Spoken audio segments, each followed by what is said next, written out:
নৈসর্গিক সৌন্দর্যের লীলাভূমি পার্বত্য অঞ্চল রাঙামাটি। দক্ষিণ এশিয়ার বৃহত্তম কৃত্রিম হ্রদ-বেষ্টিত উঁচু নিচু পাহাড়, সারি সারি গাছ আর উপজাতি জনগোষ্ঠীর বিচিত্র জীবন সংগ্রাম সব মিলিয়ে এক শিহরণ জাগা পরিবেশ এই পার্বত্য অঞ্চল। দীর্ঘ 14 বছর পর বিশ্বের দ্বিতীয় সুইজারল্যান্ড খ্যাত এই জেলায় পৌঁছে প্রধানমন্ত্রী প্রথমেই বঙ্গবন্ধুর ভাস্কর্য সহ 3টি প্রকল্পের উদ্বোধন এবং রাঙামাটি মেডিকেল কলেজ সহ 6টি প্রকল্পের ভিত বসান। পরে জনসভায় যোগ দিয়ে শেখ হাসিনা বলেন, যে মুহূর্তে জামাত শিবির নিষিদ্ধের দাবি উঠেছে সেই মুহূর্তে পাকিস্তানি হায়নাদের মতো আবারও তারা মুক্ত চিন্তার সাংবাদিক, বুদ্ধিজীবী ও ছাত্র সমাজকে টার্গেট করে তাণ্ডব শুরু করেছে।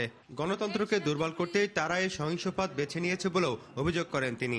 আমি একজন মুসলমান, আমি কখনো এটা বরদাস্ত করব না যে কেউ আমার নবী করিম সাল্লাল্লাহু আলাইহি সাল্লাম সম্পর্কে কোনো কটূক্তি করবে। আমি এটাও বরদাস্ত করব না কেউ এই কটূক্তি আবার পত্রিকায় ছাপিয়ে তার প্রচারের ব্যবস্থা করবে। কাজী যারা বলবে আর যারা ছাপাবে তারা সমানভাবেই দোষী। শেখ হাসিনা বলেন, তার সরকার প্রতিটি মানুষের উন্নত জীবন নিশ্চিত করতে চায়, তবে শান্তিপূর্ণ পরিবেশ ছাড়া কাঙ্ক্ষিত উন্নয়ন সম্ভব নয় বলে মন্তব্য করেন তিনি। ভবিষ্যতে আর কেউ যেন অশান্তির খেলা খেলতে না পারে সেজন্য জনগণকে সজাগ থাকার আহ্বান জানান প্রধানমন্ত্রী।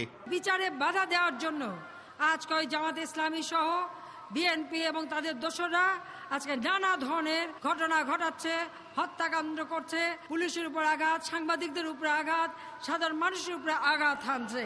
আমি একটা কথা স্পষ্ট বলতে চাই, কারো ধর্ম নিয়ে খেলা করার কারো অধিকার নাই।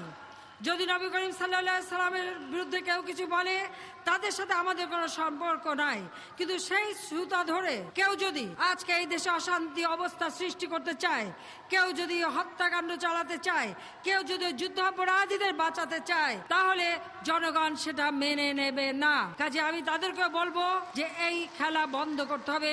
মহাজোট সরকারের অন্যান্য নির্বাচনের মতো আগামী জাতীয় সংসদ নির্বাচনও শান্তিপূর্ণভাবে অনুষ্ঠিত হবে বলে জানান প্রধানমন্ত্রী শেখ হাসিনা। বিএনপির প্রত্যক্ষ মদদে জামাত শিবির শুক্রবার ঢাকা সহ দেশের কয়েকটি স্থানে তাণ্ডব চালায় বলে জনসভায় আওয়ামী লীগ নেতারা অভিযোগ বললেন, মসজিদ ব্যবহার করে যে সন্ত্রাসী কর্মকাণ্ড চালানো হয়েছে শান্তির ধর্ম ইসলাম তা কখনোই সমর্থন করে না। ভাষার মাসে শহীদ মিনারে সহিংসতা চালিয়ে যারা স্বাধীনতার চেতনা নস্যাৎ করতে চায় তাদের বিরুদ্ধে প্রতিরোধ গড়ে তুলতে দেশবাসীর প্রতি আহ্বান জানালেন প্রধানমন্ত্রী শেখ হাসিনা।